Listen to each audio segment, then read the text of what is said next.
ऐं क्लीं सौः ऐं क्लीं सौः।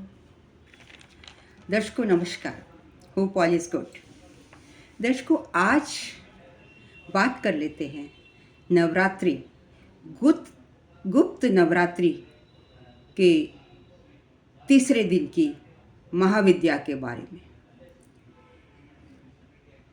गुप्त नवरात्रि 7 जुलाई से आषाढ़ मास की शुक्ल पक्ष से शुरू हो चुके हैं। 2 महाविद्याओं के बारे में वीडियो में ऑलरेडी डाल चुकी हूँ। पहली माँ काली और दूसरी माँ तारा महाविद्या।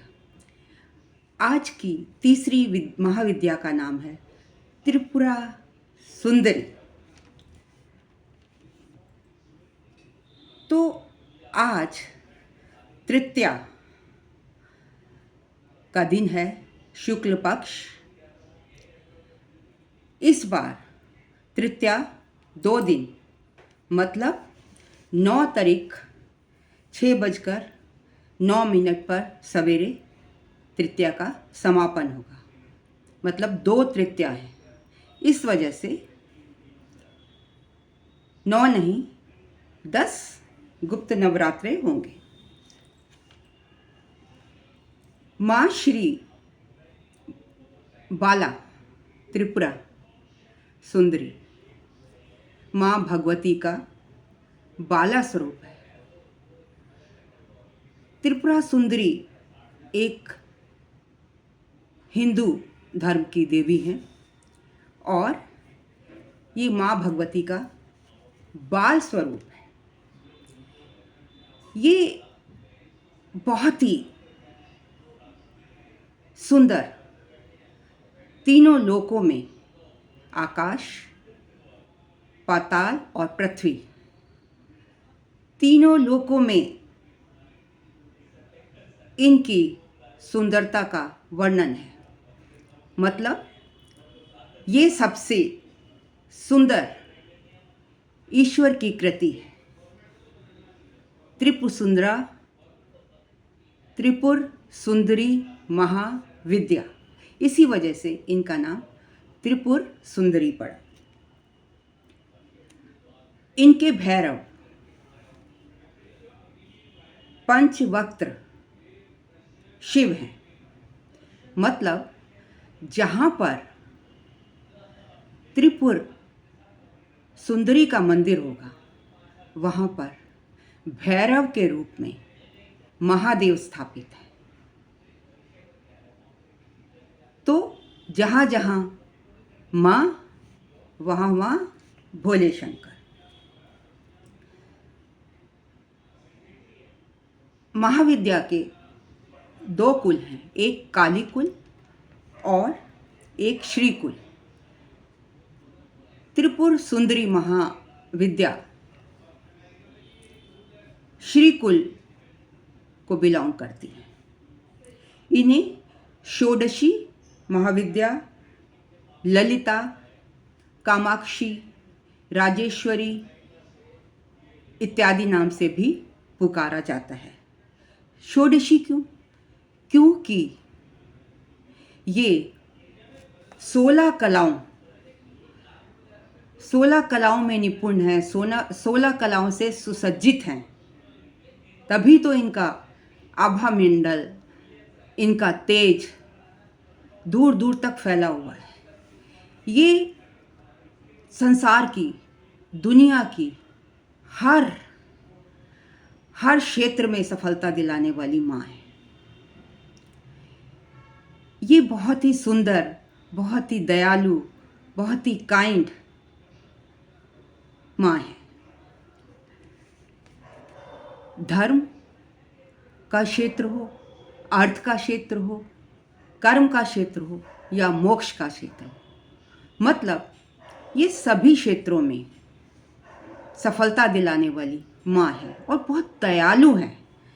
कभी ऐसा होता ही नहीं कि त्रिपुर सुंदरी माँ की आप संध्या आराधना करें और आपको सफलता ना मिले।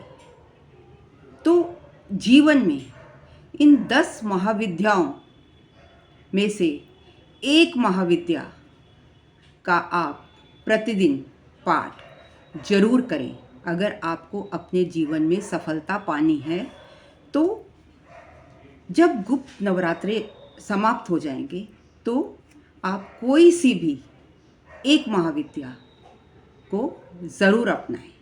ये मेरी आपसे प्रार्थना है जीवन में सफलता पाने के लिए।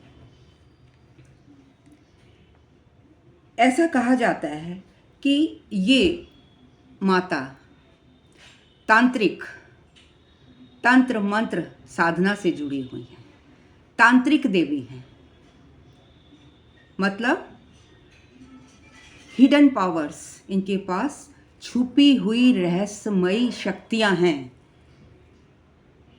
कोई भी कामना, अगर आपकी कोई कामना पूरी नहीं हो रही है और आप इस पराशक्ति महाशक्ति की आराधना करें तो वो अवश्य पूर्ण होगी। ऐसा कहा जाता है, इन्हें ललिता के नाम से भी पुकारा जाता है। ललिता देवी मतलब त्रिपुर सुंदरी देवी महाविद्या कामदेव की राख से उत्पन्न हुई थी। कामदेव नाम का जो कामदेव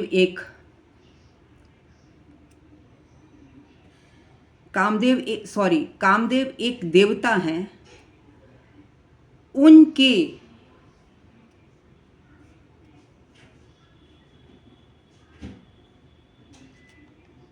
कामदेव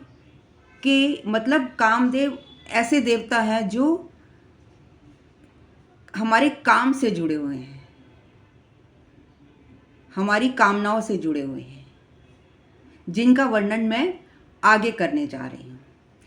तो ललिता कामदेव की राख से उत्पन्न हुए राक्षस, जिसका नाम था भंडासुर। पहली लाइन में मैं उलट बोल गई थी। भंडासुर नामक राक्षस के वध करने के लिए उन्होंने जन्म लिया था। उनकी उत्पत्ति भंडासुर नाम के राक्षस को वध करने के लिए शक्ति रूप में जन्म लिया था।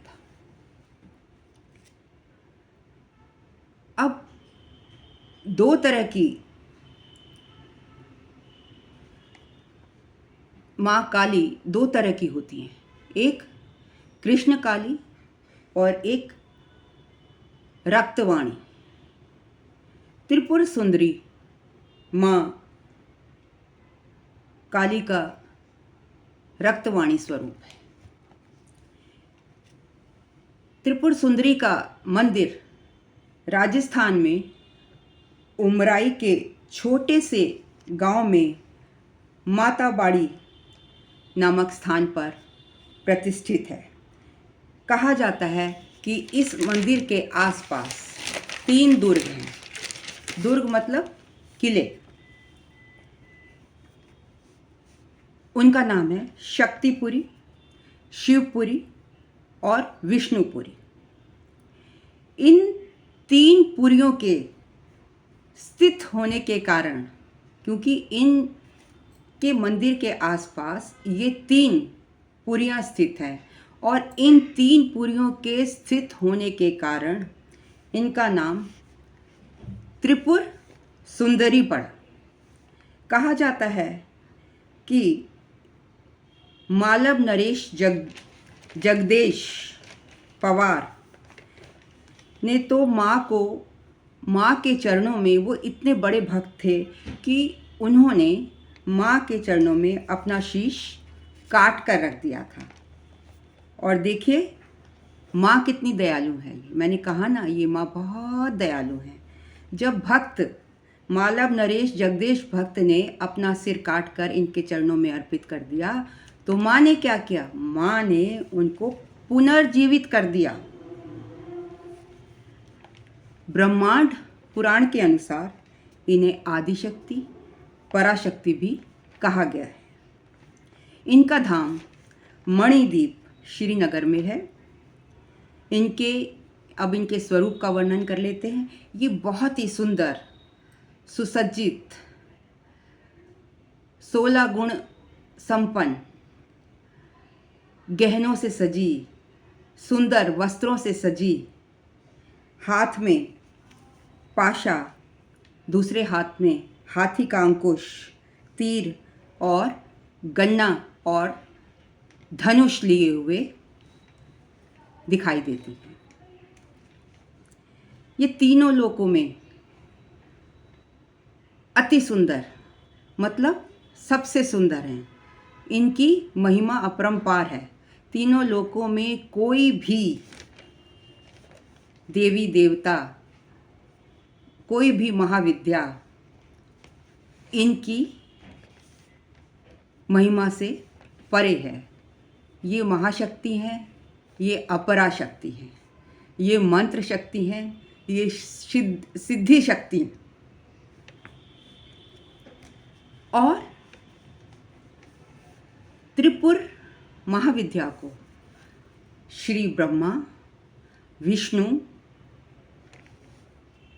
शिव, इनसे ऊपर ब्रह्मा विष्णु महेश, ब्रह्मा विष्णु शिव, इनसे ऊपर शासन करने वाली सर्वोच्च चेतना के रूप में वर्णित किया गया है।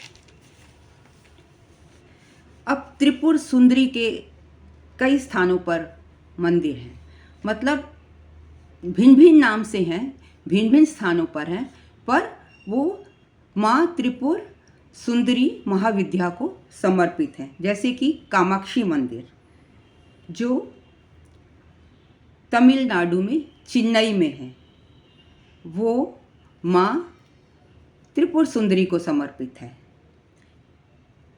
कांचीपुरम, कांची मठ में, कांचीपुरम में तमिलनाडु में है ये भी। वहाँ पर जो इनका मंदिर है वो भी त्रिपुर सुंदरी को, जो कांची मठ के नाम से है, त्रिपुर सुंदरी को समर्पित है। झारखंड में देखिए डिफरेंट मंदिर हैं सब जगहों पर, लेकिन वो समर्पित किसको हैं? माँ त्रिपुर सुंदरी को। उनके नाम भिन्न भिन्न हो सकते हैं, लेकिन वहाँ पूजा किसकी होती है? त्रिपुर सुंदरी की। रत्नेश्वरी मंदिर झारखंड में, जहाँ पर जो कि त्रिपुर सुंदरी महाविद्या को समर्पित है। तमिलनाडु में कामाक्षी अमन मंदिर। उदयपुर में भी एक मंदिर है, त्रिपुरा जिसको कहते हैं, त्रिपुरा सुंदरी मंदिर। अब उत्तराखंड की बात कीजिए। उत्तराखंड में भी इनकी बहुत मान्यता है। उत्तराखंड में भी लोग तंत्र मंत्र और माँ त्रिपुरा महाविद्या को बड़े धूमधाम से इनका समारोह करते हैं, इनको मनाते हैं और विधि विधान से इनकी पूजा करते हैं। उत्तराखंड में देवी नंदा के नाम से त्रिपुर सुंदरी का जो महाविद्या है उनका मंदिर इनको समर्पित है। इनकी पूजा शैमानिक विधि से की जाती है, मतलब जैसे अब जहाँ दाह संस्कार होता है, शवग्रह होता है, वहाँ पर जिस तरह से पूजा की जाती है, इनकी पूजा भी लगभग कुछ उसी तरीके से होती है। बाहर के देशों में, भारतवर्ष की तो बात छोड़िए, बाहर के देशों में जर्मनी में कादची अम्पाल मंदिर, वो माँ त्रिपुर सुंदरी महाविद्या को समर्पित है।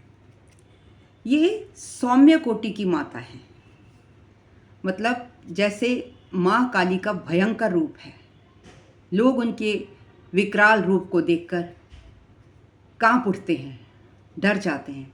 लेकिन ये बहुत ही सौम्य कोटि की माता है और इनके पास, जहाँ ये त्रिपुर मंदिर में विराजती हैं, इनके पास भैरव भी विराजमान होते हैं। वो महादेव का रूप होते हैं।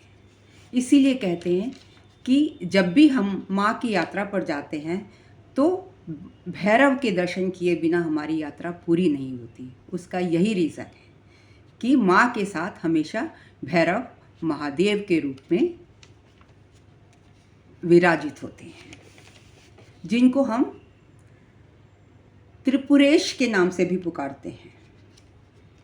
तंत्र साधना, मतलब ये देवी तंत्र साधना के लिए तीनों लोकों में प्रसिद्ध हैं। त्रिपुरा की राजधानी अगरतला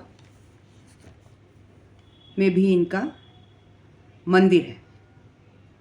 मान्यता है कि 51 शक्ति पीठों में से इनकी ये एक हैं जिनकी अत्यधिक मान्यता है।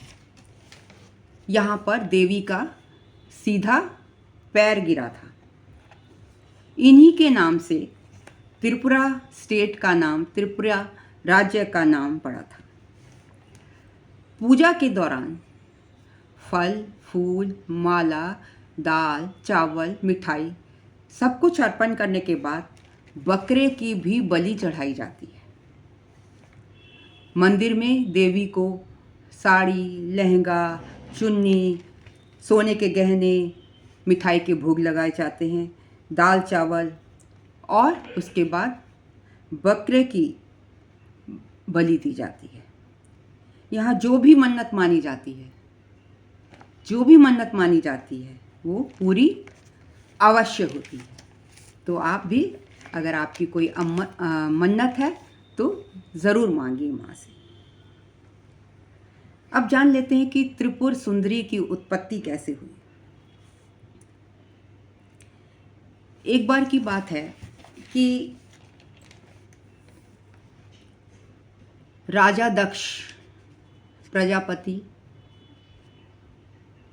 दक्ष ने यज्ञ रचाया और वो माँ पार्वती और भगवान शंकर की विवाह से प्रसन्न नहीं थे। इसलिए उन्होंने यज्ञ में शिवजी और माँ पार्वती को आमंत्रित नहीं किया। लेकिन माँ पार्वती ने अपनी जाने की इच्छा प्रकट की। महादेव ने बहुत रोकने का प्रयत्न किया, लेकिन वो नहीं रुकी और 10 दिशाओं में फैल गई, जिनसे 10 महाविद्याओं का जन्म हुआ।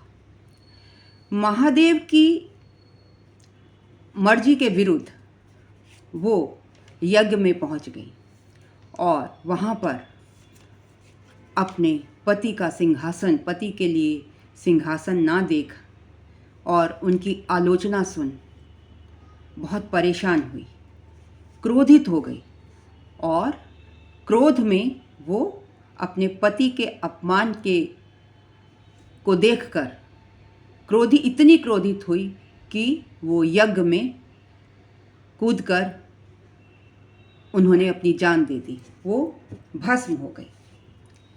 जब इस बात का पता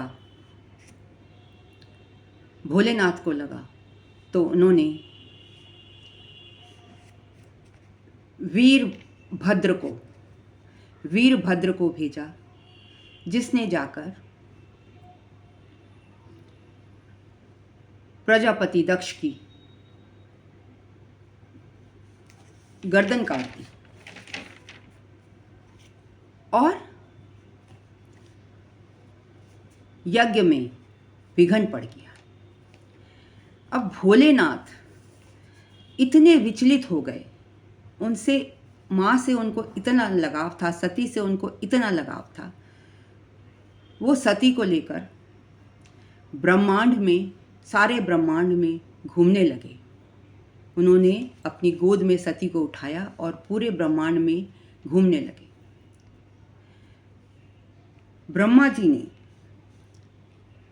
ब्रह्मा जी ने देखा कि भोलेनाथ तो माँ सती के दुख से इतने पीड़ित हो गए हैं कि उन्हें सुध बुध नहीं है। तो उन्होंने उनका ध्यान भंग करने के लिए विष्णु जी और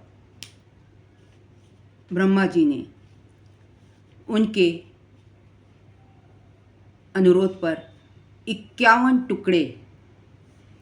टुकड़े कर दिए। और इसी तरीके से ये जहाँ जहाँ पर भी ये टुकड़े गिरे, सती के शरीर के जो भी अंग जिस स्थान पर वो गिरे हैं वो शक्तिपीठ बन गए। तो इसी तरीके से त्रिपुर सुंदरी, इस केस में भी उनकी सती की टांग, सीधा पैर, दायां पैर गिरा था। जिस स्थान पर सती का दायां पैर गिरा वहाँ से त्रिपुर सुंदरी का जन्म हुआ। एक दूसरी कहानी भी है कि शास्त्रों के अनुसार महादेव जब सती के, माँ पार्वती के दुख में बहुत अत्यधिक डूब गए और ध्यानमग्न 24 घंटे हर समय ध्यान में रहने लगे, तो ब्रह्मा जी ने सोचा कि ये तो हर वक्त ध्यान में ही रहते हैं, दीन दुनिया को भूल गए हैं। तो उन्होंने कामदेव को भेजा कि इनकी जो साधना है उसको भंग करो। कामदेव ने अपनी काम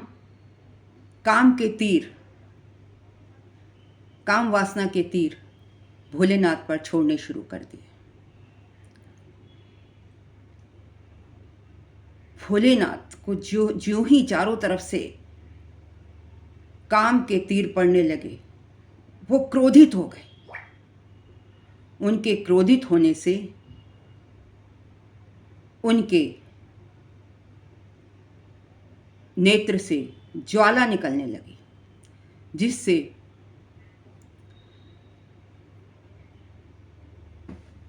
काम के देवता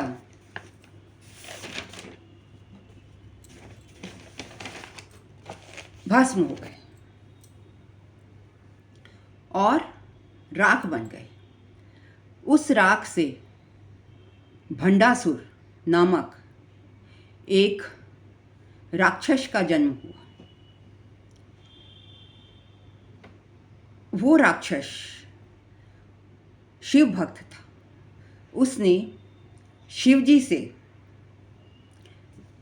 जप तप करके वरदान ले लिया था कि उसे ना कोई नहीं मार पाएगा, ना देवतागण ना राक्षसगण। उसने ये वरदान शिव जी से पा लिया था उनकी पूजा आराधना करके। तो इस वर के कारण भंडासुर ने स्वर्ग में चढ़ाई कर दी, देवताओं को परेशान करना शुरू कर दिया, स्वर्ग में अपना राज जमा लिया। सभी तरफ हाहाकार मच गया।